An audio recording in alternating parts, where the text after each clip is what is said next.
आप देख रहे हैं NS9 न्यूज। 8 विधायकों को अनुपस्थिति से सपा में खलबली, राज्यसभा चुनाव में पलट न जाए बाजी। उत्तर प्रदेश की 10 राज्यसभा सीट पर 11 उम्मीदवार मैदान में हैं। राज्यसभा चुनाव के लिए मंगलवार को सुबह 9 बजे से मतदान शुरू होगा और शाम तक रिजल्ट घोषित कर दिए जाएंगे। बीजेपी के 8 और सपा के 3 उम्मीदवार मैदान में हैं।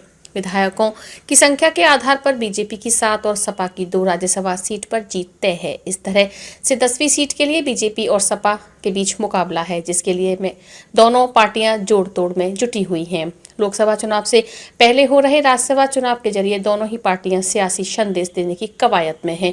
राज्यसभा की 10वीं सीट के लिए सपा और बीजेपी की दोनों गुणा गणित बैठाने में जुटे हैं। सोमवार की रात सपा ने डिनर डिप्लोमेसी के जरिए इस लक्ष्य को साधने में ताकत लगाई है ताकि अपनी तीसरी राज्यसभा सीट जीत सके, तो बीजेपी ने एनडीए विधायकों की बैठक कर अपनी 8वीं सीट जीतने का जतन किया। हालांकि एनडीए की बैठक में सुबह सपा के 2 विधायक नहीं पहुंचे तो सपा के डिनर में 8 विधायक नहीं शिरकत किया। इससे दोनों ही खेमे की टेंशन बढ़ गई है। बीजेपी को अपना 8वां और सपा को अपना तीसरा उम्मीदवार जिताने के लिए मशक्कत करनी पड़ेगी। राज्यसभा चुनाव में सपा बीजेपी कैंडिडेट सपा से जया बच्चन, रामजी लाल सुमन और आलोक रंजन मैदान में है। वहीं बीजेपी की ओर से आरपीएन सिंह चौधरी, तेजवीर सिंह, अमरपाल मौर्य, संगीता बलवंत, सुधांशु त्रिवेदी, साधना सिंह, नवीन जैन और संजय सेठ मैदान में हैं। वरीयता के आधार पर बीजेपी ने संजय सेठ को अपना 8वां उम्मीदवार बनाकर रखा है, लेकिन सपा ने अभी वरीयता के आधार पर तीसरे कैंडिडेट के नाम सार्वजनिक नहीं किया है। वोटिंग से पहले विधानमंडल के कक्ष में होने वाली विधायकों की बैठक में अखिलेश यादव वरीयता के आधार पर राज्यसभा उम्मीदवारों के नाम बताएंगे। सपा बीजेपी को कितने वोट की जरूरत? राज्यसभा के एक उम्मीदवार को जीतने के लिए 37 विधायकों के प्राथमिक वोटों की जरूरत होगी। सपा के पास 108 विधायक हैं। पार्टी को उम्मीदवारों को जिताने की स्थिति में है, जबकि तीसरे उम्मीदवार को जिताने के लिए 3 प्रथम वरीयता के वोटों की जरूरत है। बीजेपी अपने एनडीए के सहयोगियों के सहारे 7 राज्यसभा सदस्यों को जिताने में कामयाब है, लेकिन 8वें उम्मीदवार के लिए पार्टी के प्रयास प्रथम वरीयता के 29 वोट ही हैं। ऐसे में बीजेपी को अपने 8वें उम्मीदवार को जिताने के लिए प्रथम वरीयता के 8 वोट की जरूरत है।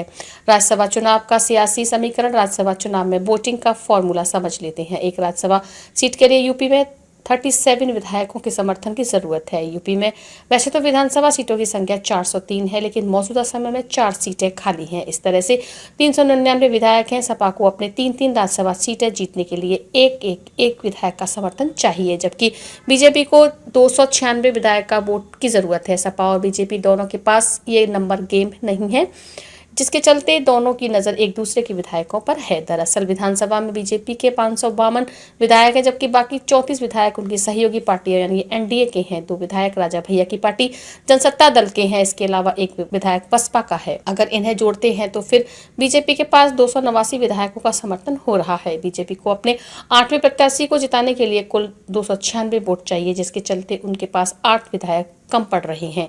वहीं सपा को अपने तीनों उम्मीदवार जिताने के लिए एक वोटों की जरूरत है।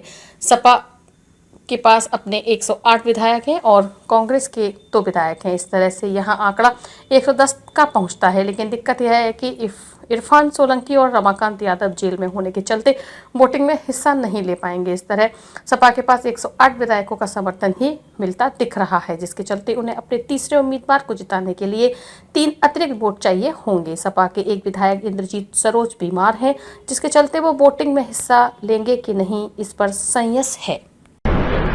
सर, आज जिस तरीके से राज्यसभा की वोटिंग होनी है, किस तरह से इसको आप देखते हैं? पहला सवाल यही। उम्मीद है समाजवादी पार्टी के तीनों जीतेंगे, लेकिन खबरें जो आ रही हैं आप भी जानते हो,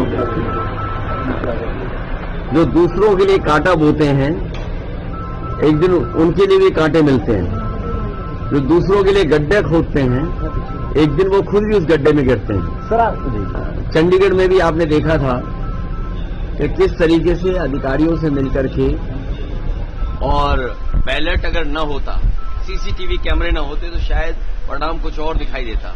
लेकिन सुप्रीम कोर्ट को बधाई, जिसने कम से कम चंडीगढ़ और लोकतंत्र को बचा लिया। बीजेपी चुनाव जीतने के लिए कोई भी हथकंडा अपना सकती है, कोई भी लाभ देने के लिए आश्वासन दे सकती है। बीजेपी है, जीतने के लिए सब कुछ करेगी। सर, क्या आपके कुछ विधायक बीजेपी के भी संपर्क में हैं? ऐसे वो जो लाभ पाने वाले चले जाएंगे, जिनको लाभ मिलना होगा कुछ, वो जरूर चले जाएंगे। सर ऐसे या जिनको बहुत वादा किया होगा कि आपको चुनाव में ये कर दिया जाएगा, ये मिल जाएगा, वो चले जाएंगे। सर आज आप यहाँ पे मनोज पांडे जी से मिले हैं, क्या बात? मैं बड़ी खबर दे रहा हूँ आपको। मनोज पांडे जी सनातन धर्म के सदैव जो है पक्षधर रहे हैं। इस पर उनका सदन के अंदर और सदन के बाहर वो बराबर बयान देते रहे हैं। इसलिए जो है वो वहां पर खिन्न थे और राम जी के दर्शन के लिए भी जो प्रस्ताव आए, उस प्रस्ताव पर वो खुद चाहते थे कि सभी लोग दर्शन करने के लिए जाएं। उस पर भी लोगों ने विरोध किया। इसलिए वो आज माननीय मोदी जी पर के नीतियों पर भरोसा करके आज जो है निर्णय ले रहे हैं। अब ये तो उनसे पूछिए, अब ये मैंने अब तो सामने उनसे आप उनसे पूछ लीजिए। चुनाव परिणाम कुछ घंटों की बात है। आज सायंकाल स्थिति बिल्कुल स्पष्ट हो जाएगी। अभी थोड़ा इंतजार का मजा